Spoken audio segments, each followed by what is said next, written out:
그 정계 개편의 요구가 굉장히 강해져서 국민의당과 민주당과의 어떤 뭐 합당이나 혹은 뭐 이런 모색도 갑자기 생기지 않을까요?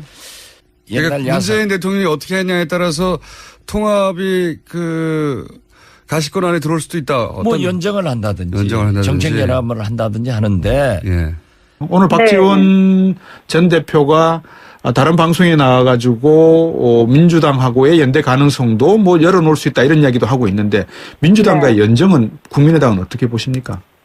뭐 연합정치라는 것은 뭐 원래 그 정부 출범할 때 하는 거고요. 네. 그래서 지금은 뭐 그런 논의 자체는 좀 불가능하다 이렇게 보고요. 이미 상당히 많이 왔지 않습니까? 그래서 정부의 어떤 그 실책이나 알겠습니다. 이런 것들도 약간 드러나고 있는 상황이기 때문에 연정을 하게 되면 책임을 같이 져야 되는 상황이 되거든요.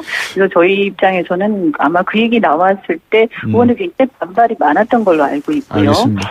예. 바른정당하고는 어떻습니까? 네, 뭐 현안별로 가능하지 않겠냐. 근데 바른정당 같은 경우에는 사실 여러 가지 저희가 공통점이 좀 있어요. 지금 국감 현장에서 스타 의원이 되고 싶은 분들이 여러 가지 단어들을 내세우면서 구정부, 신정부 싸우는 모양이에요. 의원들이 대리전하는 모양인데 이현주 의원께서는 추석 연휴 어떻게 보내셨습니까?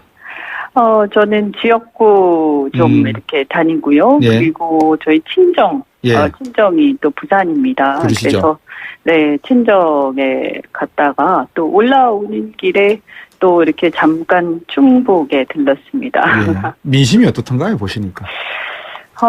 우선 뭐 어쨌든 그 대통령 그 취임 직후보다는 많이 비판적으로 바뀌었다 이런 느낌이 있었고요. 그래요? 그다음에 이제 지역별 이 좀 격차가 있는 것 같다 느끼는 게요. 왜냐하면 제가 추석 민심 추석 직전에 이제 광주를 한번 갔었는데요. 이제 또 광주 민심 또 부산 민심 뭐 많이 다르더라. 수도권은 그 중간쯤 되는 것 같고요. 네, 그런 것 같고 일단 근데 공통된 게 이렇게 굉장히 북핵 위기, 사실은 정치권이 생각했던 것보다 훨씬 더 국민들은 그 문제에 대해서 아주 민감하게 생각하고 있고 굉장히 아주 이렇게 하루 종일 이렇게 머릿속에서 떠나지 않는다. 뭐 그렇다고 해서 그게 구체적인 두려움이나 이런 건 아니지만 굉장히 신경이 많이 쓰인다 이 말씀들 많이 하셨고요. 그래서 많은 분들이 말씀하신 게 이런 상황에서 그래도 이 어떤 뭐 미국이 선제 타격 얘기를 하고 하는데 사실은 뭐 전쟁의 가능성은 그렇게 높지는 않다고 저도 생각을 합니다만 그래도 가장 가까이에 있고 또 휴전 상태에 있는 우리나라의 입장에서 만일의 사태 그러니까 뭐 전면전 이런 건 아니더라도 약간의 어떤 시끄러운 일이 벌어질 경우에 만에 하나 그럴 경우에 우리 국민들은 어떻게 대응해야 하는가.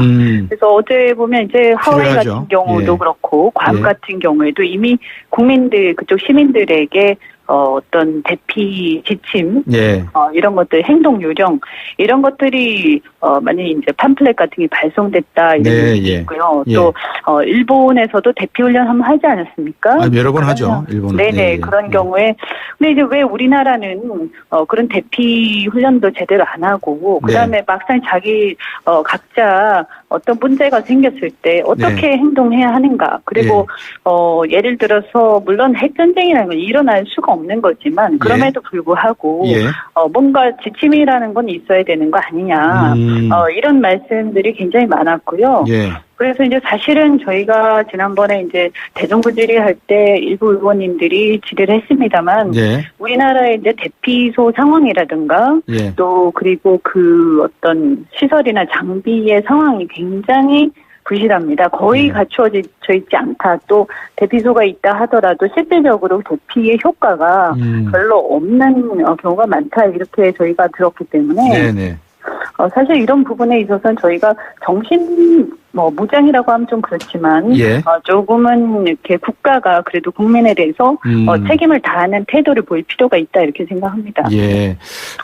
방금 말씀을 듣고 보니까 앞에서 세월호 가지고 이 박양대 상임연구원과 인터뷰를 잠시 했거든요. 이런 그 컨틴전시 플랜이라고 영어로 표현을 하는데 국가 비상사태에 대한 어떤 훈련, 예비 이런 거는 정말 골든타임을 놓치지 않기 위해서는 국가가 주도적으로 해서 이게 0%의 확률이 아니라면 반드시 할 필요가 있다. 이렇게 방금 말씀 주시니까 또 생각이 나네요. 그 안보 예, 추소 미신 말씀하셨으니까 더불어서 말씀드린 이제 경제 활동을 하시는 분들, 이런 분들은 이제 많이 실물 경제가 굉장히 어렵다는 걸 많이 느낄 수 있어요. 실물 경제가 어렵다. 예. 네네. 특히 이제 중소기업 중에서 영세한 곳들, 그다음에 또 자영업자분들 이런 분들이 이제 뭐 정말 깜짝 놀랄 정도로 한계선상에 다다랐다고 말씀들을 하셔서 저도 사실은 이제 충격을 받았습니다. 예, 그 정도까지는 몰랐다 이 말씀이시군요. 그렇죠. 그러니까 이제 지표하고 실물 경제의 어떤 체감의 차이는 좀 있는 것 같습니다. 예. 하기야 10일 이상이 되는 연휴에다가 그다음에 기업들이 최저임금 문제라든지 비정규직의 정규직화 이런 문제들이 모두 다 한꺼번에 몰리다 보니까 심리적인 어떤 압박 요인과 실물 경제에서 비용의 상승 부분 이런 것들에 대한 어떤 대응이 아직까지는 좀 미흡하다 보니까 그런 느낌을 받을 수 있겠네요. 네네. 한미 FTA 문제 한번 여쭤볼게요. 지금 한미 FTA 개정 합의를 놓고 여러 가지 이야기들이 나오는데 어떻게 보십니까? 한미 FTA. 그래서 저희가 봤을 때 사실 저는 뭐 FTA 재협상이 불가피하다 할 것이다라고 일찌감치 예견을 했기 때문에요. 한 3달 전에 이미 이제 7월 달에 제가 그 한미 FTA 관련해서 특별공동위원회 개최를 미국이 요구를 했었거든요. 그래서 이제 우리가 이런 상황들을 보면 어차피 재협상 개시를 위한 사전 절차로 그때 보였기 때문에 그런 얘기를 하는 게요. 그래서 결국 미국은 정해진 수순을 밟고 있는 것이다. 그래서 머지않아 재협상에 돌입할 수밖에 없기 때문에 우리가 사전에 이것을 철저히 준비를 하고 재협상 안 할 수 있다. 이런 식의 얘기는 안 하는 게 좋겠다. 이렇게 제가 얘기를 했었는데 근데 이제 오히려 이제 정부 여당 측에서는 또 일부 반발하기도 하고 재협상은 없을 것이다 이렇게 공언을 하셨는데 근데 저는 이제 이런 걸 보면서요. 그 이제 매번 이렇게 너무 안이하게 되어가는 거 아니냐. 거짓 희망을 주는 행위는 좀 안 했으면 좋겠다. 그리고 실제적으로 우리가 낙관을 했을 때 뭐 긍정적인 태도를 갖는 것은 좋지만 그래도 정책이라는 것은 항상 최악의 경우를 대비를 해야 되는 것이고요. 좀 냉정할 필요가 있다. 그래서 지금 통상팀을 한 9월 들어서야 이제 다 진영을 짰는데요. 굉장히 좀 많이 늦었다 이런 생각 좀 아쉬움이 듭니다. 그 안철수 대표가 문재인 대통령에게 사과할 필요가 있다라고 지적을 했는데 그 부분은 어떻게 보십니까? 뭐 이걸 사과를 할 필요가 있다 이렇게 얘기할 수도 있을 거고요. 어쨌든 간에 국민들한테 솔직히 얘기를 하지 않으신 걸로 보이거든요. 왜냐하면 이미 사실 저도 다 예견을 하고 있었는데 그것을 뭐 굳이 정부가 몰랐겠느냐라고 저는 생각을 하고 다만 어떤 뭐 안 할 수 있지 않을까라는 희망을 좀 갖고 있었을 것 같아요. 근데 그럼에도 불구하고 우리 국민들한테는 이런 어려운 상황이 올 수 있기 때문에 우리가 모든 준비를 다 하겠다라고 하는 것이 좀 더 좋은 바람직한 태도가 아닌가. 그래서 이런 그 자꾸 너무 낙관적인 자꾸 거짓 희망을 주는 부분들에 대해서는 좀 시정할 필요가 있다고 생각을 합니다. 이현주 의원께서 강조하시는 부분이 이제 거짓 희망이라는 단어 같은데요. 지금 소속하고 계신 데가 상임위원회가 기획재정위원회 아니지 않습니까?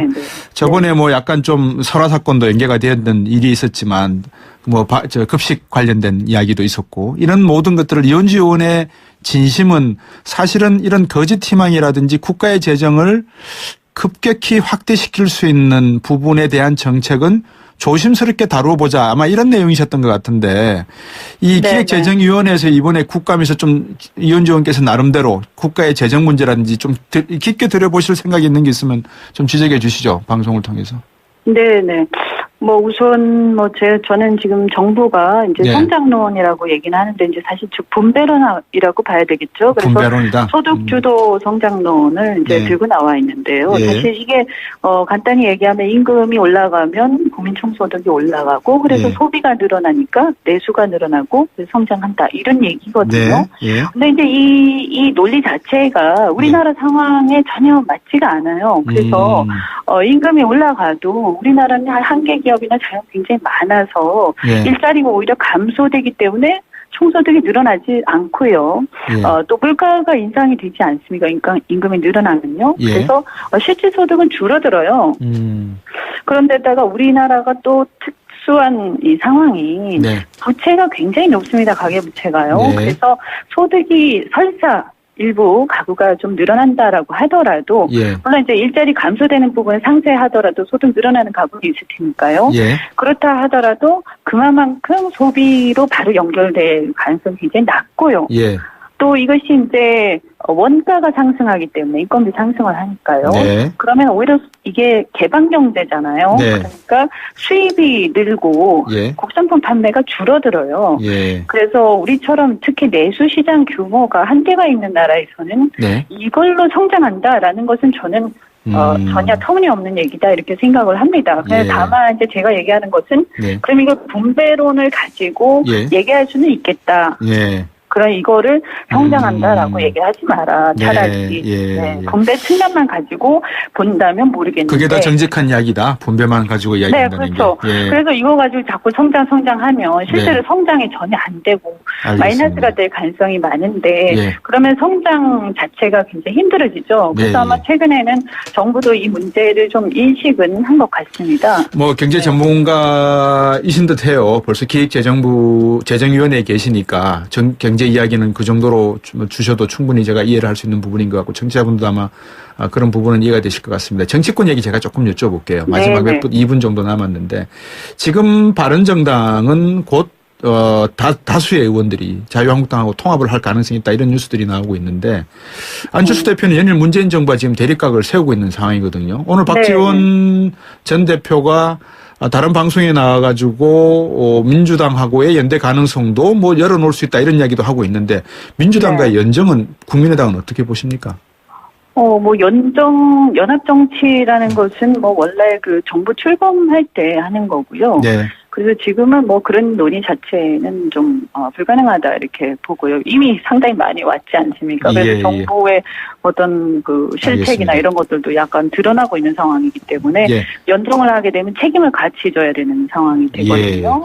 그래서 저희 입장에서는 아마 그 얘기 나왔을 때 의원들 굉장히 반발이 많았던 걸로 알고 있고요. 알겠습니다. 예, 바른정당하고는 어떻습니까? 네, 현안별로 가능하지 않겠냐. 예. 바른정당 같은 경우에는 사실 여러 가지 저희가 공통점이 좀 있어요. 그래서 네. 지향점도 그렇지만 네. 좀 어떤 반패권을 위해서 좀 네. 몸부림치고 있는 그런 부분들이 알겠습니다. 있겠는데 예.